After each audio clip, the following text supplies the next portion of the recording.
Don't let them take Don't me let them take back. me back, The please. voice came out of the darkness, thin, shaking, desperate.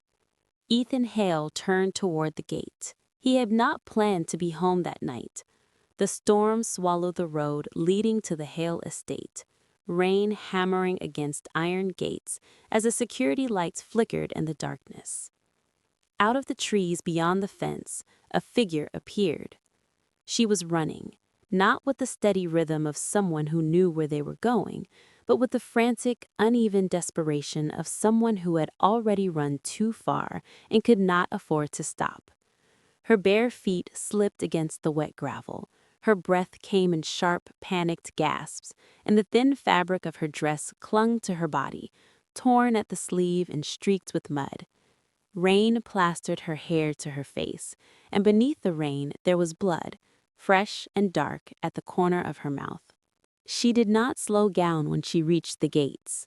She stumbled forward and collapsed just as the metal bars began to slide shut, her hands scraping painfully against the stone as she clawed at the ground.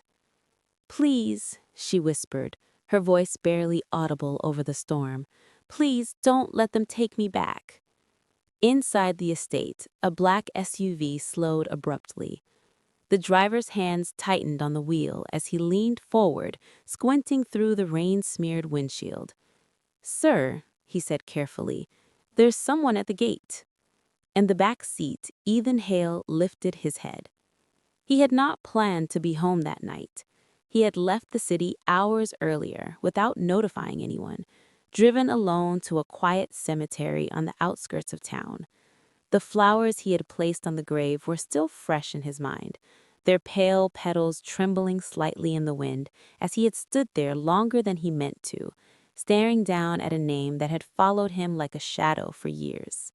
Now, the headlights swept forward, cutting through the rain, and illuminated the figure on the ground. The girl tried to push herself backward, away from the light, as though she had already learned that being seen could be dangerous. Ethan's chest tightened in a way he did not expect. "Stop the car," he said.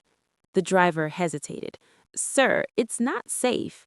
"Stop the car," Ethan repeated, his voice low and firm. The SUV came to a halt. The girl lifted her head slowly, blinking against the glare of the headlights. Her eyes were wide and hollow with terror, the look of someone who had learned not to hope too much, because hope could be used against you. She dragged herself closer to the vehicle, her movements weak and uncoordinated, and pressed one trembling hand against the side of the door.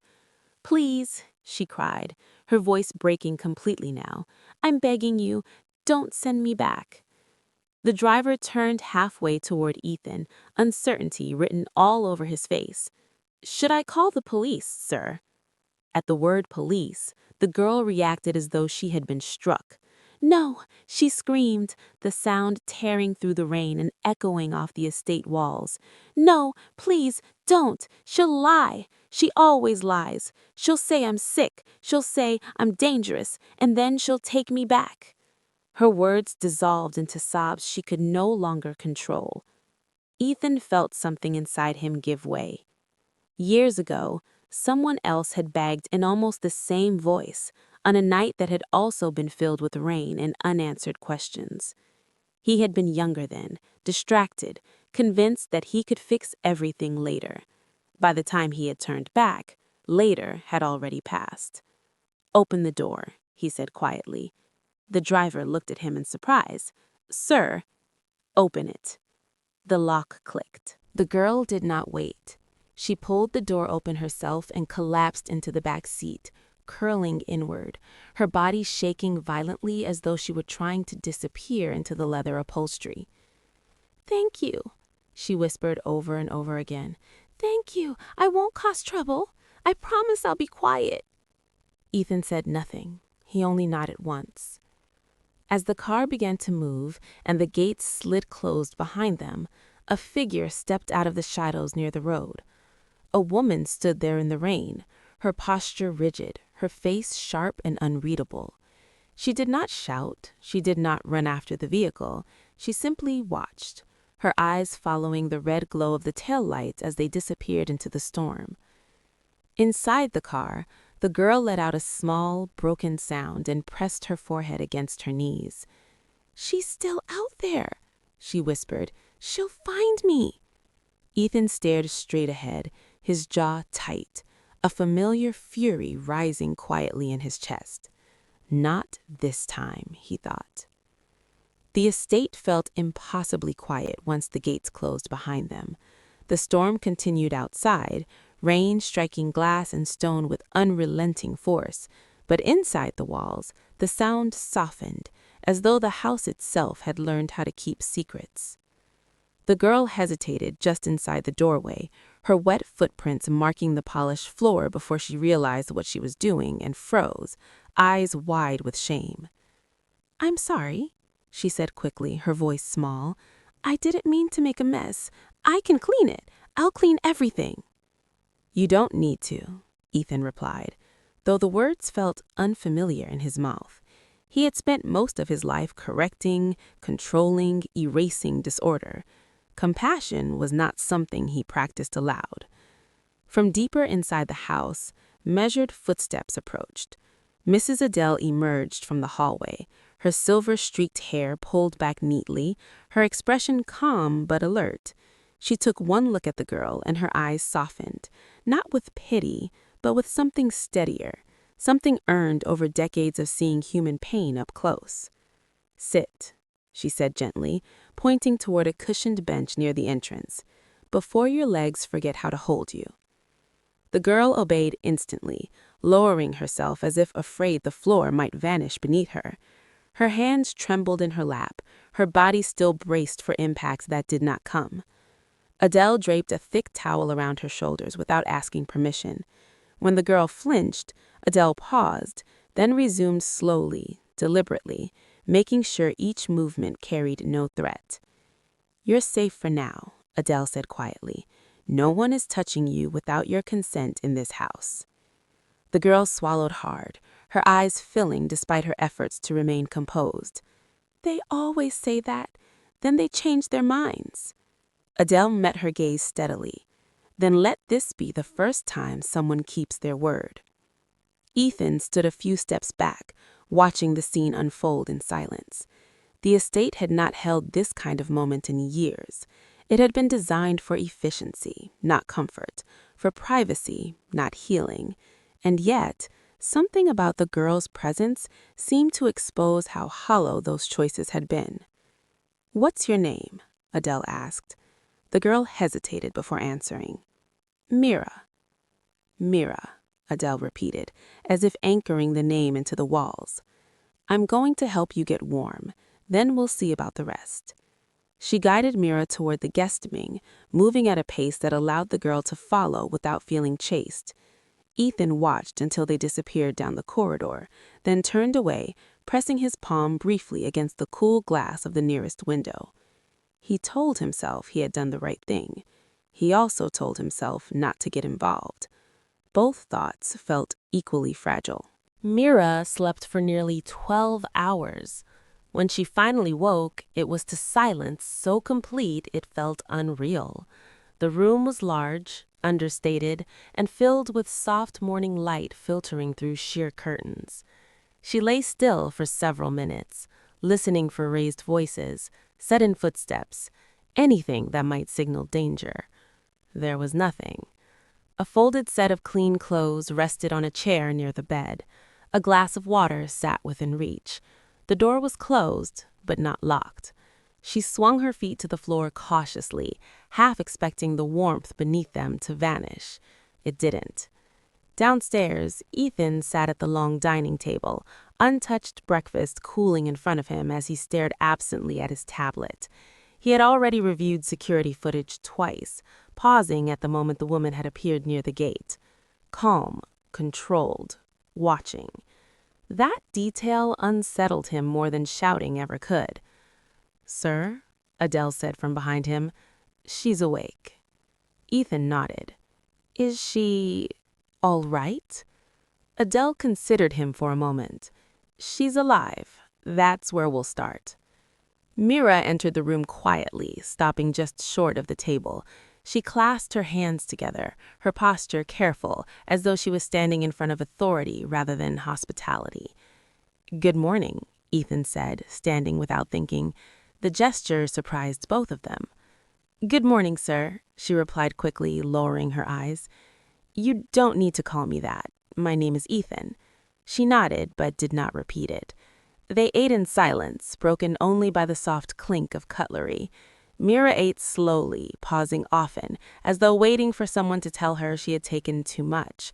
Ethan noticed. He noticed everything, and each observation added weight to a growing discomfort he could not quite name. After breakfast, Adele led Mira to the garden terrace. The rain had passed, leaving the air clean and heavy with a scent of wet earth. Plants lined the space, carefully maintained but somehow lifeless, more decorative than alive. Mira crouched instinctively beside a potted plant whose leaves had begun to yellow. She touched one gently, as though apologizing for the neglect.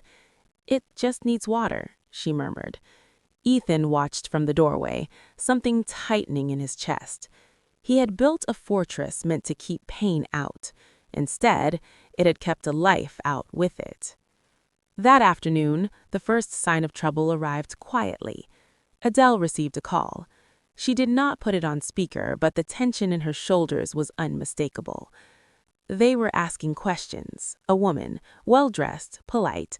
She said she was concerned about a missing girl. Ethan's jaw tightened. Did she give a name? "Yes," Adele said, and she smiled when she said it. Mira overheard. The color drained from her face. "She's close. She always gets close before she strikes." Ethan felt the walls closing in, the past pressing against the present with uncomfortable force. He had promised himself distance, control, clean solutions. But nothing about this was clean. And for the first time since bringing Mira into his home, he understood a dangerous truth. Saving someone was easy. Protecting them would cost much more. For the first few days after the call, nothing happened, and that was what unsettled Ethan the most. The estate returned to its controlled routines. The guards maintained their posts, and Mira moved cautiously through the house, careful not to disturb anything that felt expensive or fragile. On the surface, everything appeared calm, but beneath that calm, something waited. Mira felt it before anyone else noticed. She began to sleep lightly again, waking at the smallest sound. She avoided the garden terrace after dusk and started keeping the curtains drawn even during the day. When Adele asked her gently what was wrong, she only shook her head and said she was tired. But Ethan noticed the way her eyes drifted instinctively toward doors and windows, the way her body stiffened whenever a car slowed near the gates. She had lived like this before. She recognized the signs. The first breach came quietly, almost insultingly so. One evening, as rain clouds gathered again over the estate, a guard approached Ethan in his office with a puzzled expression. He reported that the service gate on the east side of the property had been found unlocked. There were no signs of forced entry, no alarms had gone off. The gate had simply been opened and closed again, neatly, deliberately, as though someone wanted it known that they could enter if they wished. Ethan stood still for a long moment after the guard left, his fingers resting flat against the desk. The estate's security system was among the best in the city. Access codes were limited. Procedures were strict. This was not an accident. That night, Mira could not eat. She sat at the table pushing food around her plate, her appetite gone. When Ethan asked if she was unwell, she hesitated before answering. "She does this," Mira said quietly. "She doesn't rush. She likes to remind you she's there." Ethan's chest tightened. "Who?" he asked, though he already knew. "She watches first," Mira continued, her voice low. "Then she waits for you to relax." Adele reached for Mira's hand without thinking, and this time Mira did not flinch. The second breach was worse. 2 nights later, a small envelope appeared outside Mira's bedroom door. No one could explain how it got there. It was plain, no address, no stamp, just her name written neatly across the front in handwriting Mira recognized instantly. Her knees gave way when she saw it. Adele found her sitting on the floor, back against the wall, staring at the envelope as though it might strike her if she moved. Ethan arrived moments later. "Don't open it," he said immediately. Mira shook her head slowly. "It's already open," she whispered. "Once she writes to you, it's already open." Inside was a single folded piece of paper. It contained only 4 words: "You cannot hide forever." That night, Mira packed her bag. Ethan found her in the guest room, folding clothes with shaking hands, tears slipping silently down her cheeks. "I won't do this to you," she said before he could speak. "She wants leverage. She wants to hurt you to get to me. I won't let that happen." Ethan closed the door behind him and stood there, unmoving. "If you leave," he said carefully, "she wins." Mira laughed softly, bitterly. "She always wins." "No," Ethan replied. "She won because no one stood between you and her before. That changes now." He saw the doubt in her eyes, the exhaustion, the deep-rooted belief that protection was temporary and conditional. And in that moment, he understood something that made his stomach twist. Keeping her safe would not be enough. He would have to confront the thing chasing her. The third breach came before dawn. The alarm blared through the estate, sharp and unforgiving, ripping everyone from sleep. Security lights flared to life as guards flooded the grounds. Ethan was already on his feet when Adele rushed into the hallway, panic etched into her face. "Mira's room is empty," she said. The world narrowed. Ethan moved faster than he had in years, his pulse thundering in his ears as he followed the guards through the corridors and out into the rain-soaked grounds. The east side of the estate was lit up like daylight now, shadows stretching long across the grass. They found Mira near the service gate. She had not made it far. One of the guards stood rigidly nearby, his face pale, his hands clenched at his sides. The gate was ajar. "She was walking," the guard said, his voice strained. "She said she couldn't sleep. I didn't think—" A dark vehicle idled just beyond the fence, and standing beside it, calm and composed despite the chaos, was the woman from the road.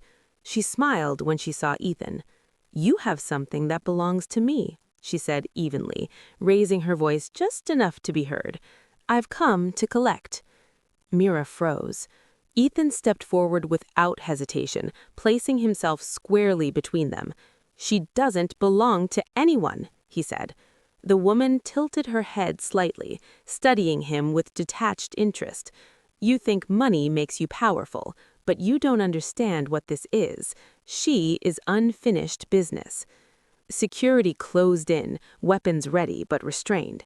The woman raised her hands calmly, unthreatened. "This isn't over," she said, her eyes never leaving Mira. "You can't protect her forever." She returned to her car and drove away before anyone could stop her. The rain continued to fall, washing over the open gate, the shaken guards, the girl standing silently behind Ethan with her hands clenched in his coat. This time, there was no pretending. This was not a misunderstanding. This was a hunt. And Ethan knew with chilling clarity that whatever came next would demand a choice from him that could not be undone. Ethan did not sleep after that night. He sat in his office long after the estate settled back into an uneasy quiet, the security feeds glowing silently across the walls. Every shadow looked deliberate now. Every movement felt rehearsed. He replayed the moment at the gate again and again, the woman's calm smile more unsettling than rage ever could be. People who relied on fear shouted. People who relied on control did not need to. At dawn, he made the call he had been avoiding. By mid-morning, Jonah arrived. Jonah was not law enforcement, and he was not a private detective in the dramatic sense. He was simply very good at finding things people had worked hard to bury. He listened more than he spoke, and when he spoke, it was usually because the truth had already arranged itself into something unavoidable. She came for her, Ethan said, wasting no time. On my property, past my security. Jonah nodded once. That means she's confident. That's what worries me. Jonah sat down across from him and opened a slim folder. Tell me everything you know about the girl. Ethan hesitated for only a moment before answering. Her name is Mira. She lived with a guardian after her parents died. She ran. She's been running for a long time. Jonah wrote nothing down. He simply listened. And the woman? Jonah asked. I don't know her name, Ethan said, but she knows mine. Jonah's eyes lifted slightly at that. That narrows things. By the end of the day, the first thread appeared. The woman used different names in different places, but her trail followed a pattern that was impossible to ignore once it was laid out side by side. She attached herself to vulnerable households, often after a death or financial collapse. She presented herself as stability, respectability, help, and then, slowly, she isolated. Children withdrew from school. Neighbors reported shouting that never quite crossed the line into something actionable. Complaints were made and quietly dismissed. Families moved. Records stopped. And then it happened again. Ethan stared at the files, a familiar heaviness settling into his chest. This isn't random, he said quietly. No, it's practiced. Mira listened from the doorway. She had not meant to, she had only been bringing tea, but when she heard her own life laid out in calm, clinical terms, she froze. She doesn't see us as people, Mira said softly. She sees us as places she can settle. Ethan turned toward her. How long did you live with her? Long enough to forget what normal felt like, long enough to stop asking for help. Jonah closed the folder gently. There are others, he said. Not all of them survived. Silence filled the room. Ethan felt the past stir. Too familiar, too close. The story would not stay contained. It never did. Someone talked, someone always did. A rumor surfaced online first, vague and speculative. A wealthy businessman sheltering a troubled young woman. The phrasing was careful, curious, dangerous. By the next day, it had been picked up and reshaped, stripped of context and fed to people who did not care about nuance. Ethan's phone rang constantly. Investors asked questions that pretended to be polite. Board members advised distance under the guise of concern. A friend he had known for years told him, quietly, that public perception did not care about good intentions. She's not your responsibility, the man said, and this could ruin you. Ethan ended the call without responding. That night, Mira heard the argument through the walls. Not the words, the tone. She recognized it instantly. The sound of someone being discussed rather than defended. She packed again. This time she did not cry.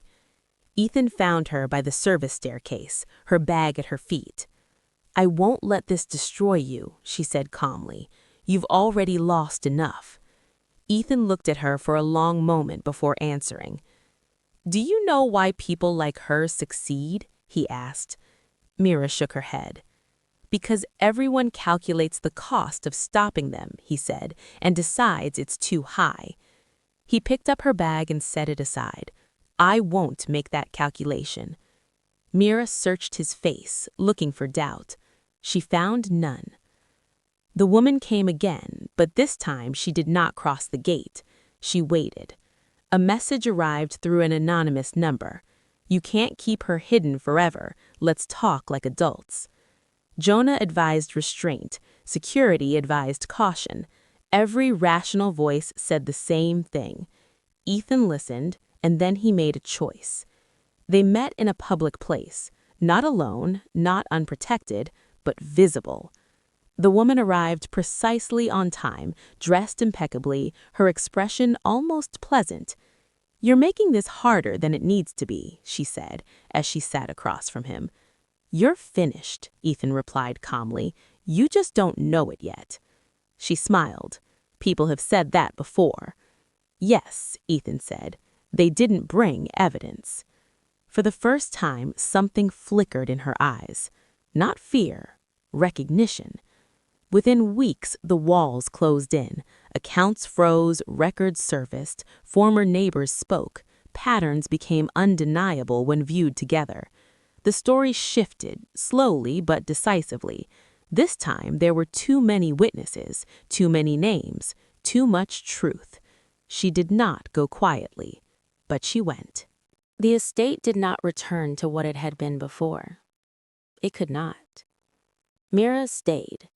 She learned how to sleep through the night again, though some mornings she woke with her heart racing for reasons she could not explain. She worked in the garden. She cooked meals that filled the house with warmth instead of silence. She laughed, sometimes abruptly, as if surprised by the sound of it. Ethan changed too. Not dramatically, not all at once, but he listened more, stayed present longer, let the house feel lived in. People still argued about his choices. Some said he had overstepped, others said he had not gone far enough.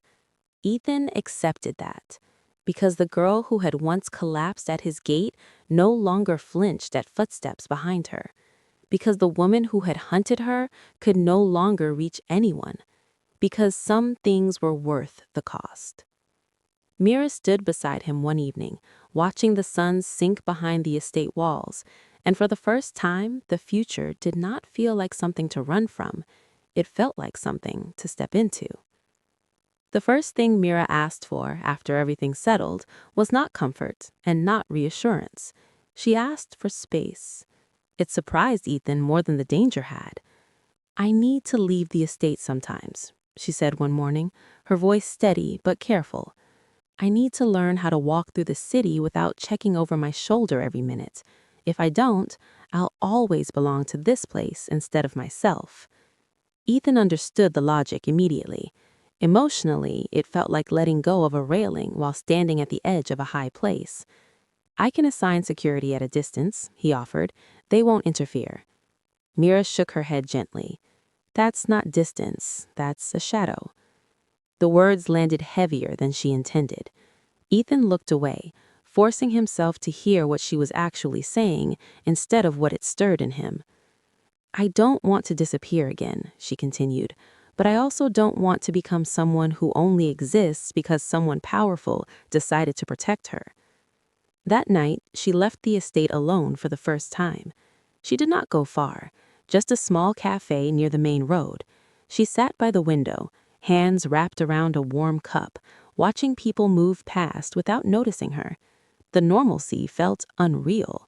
Every laugh, every careless gesture felt borrowed. Halfway through her drink, she felt it, that familiar tightening in her chest, the instinct to leave before something happened. She stayed. When she returned hours later, shaken but upright, Ethan said nothing. He simply nodded once, a quiet acknowledgement that did not try to own her courage. Healing, Mira learned, did not mean invisibility. Someone recognized her. It started with a whisper in a comment section attached to an article about the woman's arrest, a vague line questioning the credibility of the girl who lived on a billionaire's estate, then another, then a theory framed as curiosity. By the end of the week, speculation had formed its own shape. People were polite about it. That was the cruelest part. They asked why she had not gone to the police sooner. They wondered out loud if she had exaggerated. They questioned Ethan's motives with thin smiles and raised eyebrows. Mira read everything. Ethan told her not to. "I need to know how the world sounds," she replied, "even when it's ugly." An invitation arrived shortly after. A nonprofit panel on abuse prevention wanted her to attend, not to speak, just to be present. Ethan hesitated. "They're not ready to protect you," he said carefully. Mira nodded. "Neither was I once." She went anyway. She sat quietly in the back, listening to experts talk about trauma in tidy language that did not bleed or shake. When the moderator opened the floor to questions, someone asked if victims sometimes misunderstood discipline. Mira stood before she could stop herself. Her voice did not tremble when she spoke, but her hands did. "I used to think survival meant obedience. I learned later that obedience is what cruelty depends on." The room went silent. She sat down without waiting for applause. By morning, the clip was everywhere. The attention changed things. Mira began spending more time outside the estate, not running, choosing. She volunteered, she worked, she spoke, sometimes haltingly, sometimes with surprising clarity. Ethan watched from a distance he had not practiced before. He wanted to step in constantly, to shield, to correct narratives, to use power to smooth the road. He didn't. It was the hardest thing he had done since the night at the gate. One evening, Mara came home late, exhausted and quiet. She sat across from him at the long table and looked at him carefully. "You're holding back," she said. "Yes," Ethan admitted. "Thank you," she replied. The gratitude hurt more than anger would have. For the first time, they were not rescuer and rescued. They were two people standing on uncertain ground, choosing restraint instead of control. After the encounter at the gate and the investigation that followed, something subtle but irreversible shifted between Ethan and Mira. The danger that had once been external now lingered internally, not as fear, but as awareness. Safety was no longer something Mira accepted without question, and protection was no longer something Ethan offered without consequence. In the weeks that followed, Mira began spending more time outside the estate, not because she was careless, but because she was deliberate. She chose familiar streets first, then unfamiliar ones. She sat in public places without positioning herself near exits. She stayed longer than her instincts allowed and learned, slowly, that discomfort did not always mean danger. Ethan watched this evolution quietly. He did not interfere. He did not ask for updates. When she came home later than expected, he did not question her. When she left early in the morning, he did not follow. This restraint was not natural to him. It was learned, moment by moment, through effort. The world, however, was less patient. The woman's arrest had sparked interest, and interest had become curiosity. Curiosity, in turn, had become judgment. People who had never known Mira's fear discussed her resilience as though it were a performance. They debated Ethan's involvement as though protection were a transaction rather than a decision. Mira saw it all. She did not respond immediately. Instead, she waited until the noise settled into something more defined. When she finally spoke publicly, it was not in anger or defense, but in clarity. She described her experience without drama, without accusation, and without apology. She did not ask to be believed, she simply told the truth as she knew it. That unsettled people more than outrage ever could.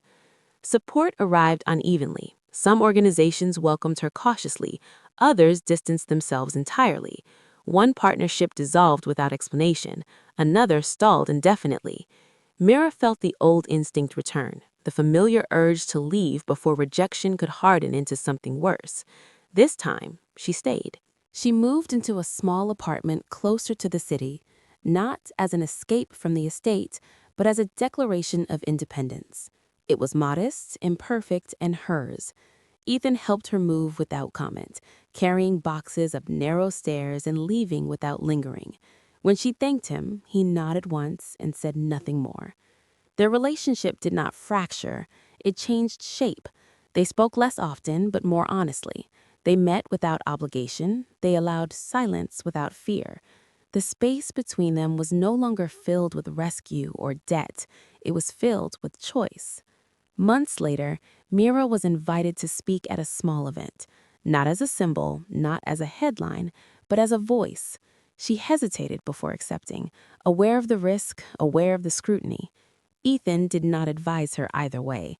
He simply said that whatever she chose would be enough. She spoke calmly that night, without embellishment, without bitterness. She talked about survival, not as triumph, but as responsibility. She talked about fear, not as weakness, but as information. She did not mention Ethan by name. He watched from the back of the room. For the first time, he understood that what he had done was not to save her, but to step aside when she no longer needed saving. That realization was quieter than pride, but far more enduring. The world did not suddenly become kind. Some doors remained closed, some doubts lingered. Mira still woke from sleep some nights with her heart racing, still hesitated before trusting unfamiliar kindness. Healing had not erased the past. It had given her the tools to carry it. On a quiet evening, months later, she returned to the estate to visit. The house felt different now, lived in, softer, not because it had changed, but because the people within it had. They stood together on the terrace as the city lights flickered on in the distance. The silence between them was unburdened. "I don't owe you my life," Mira said, not as a declaration, but as a truth they both understood. "I know," Ethan replied. She considered him for a moment before speaking again. "But I choose to keep you in it." Ethan nodded. There was no urgency in his response, no demand, no claim. That was enough. Some stories do not end with certainty, they end with alignment, with two people standing upright in their own lives, no longer bound by fear or obligation, but connected by respect and shared resolve. Mira did not return to the gate where she had collapsed that night. She did not need to. The memory no longer chased her. It remained where it belonged, in the past, acknowledged but no longer in control.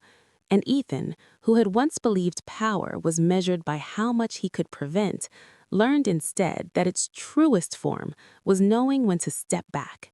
The estate lights dimmed as the night deepened, the city humming steadily beyond its walls. Life moved forward, imperfect and unguarded, carrying with it the quiet understanding that survival was not the end of the story. It was the beginning of choosing how to live. If this story moved you, don't just scroll away. Some people survive. Some people choose to live. Tell me in the comments which moment changed everything for you. And if you believe survival is only the beginning, subscribe to this channel.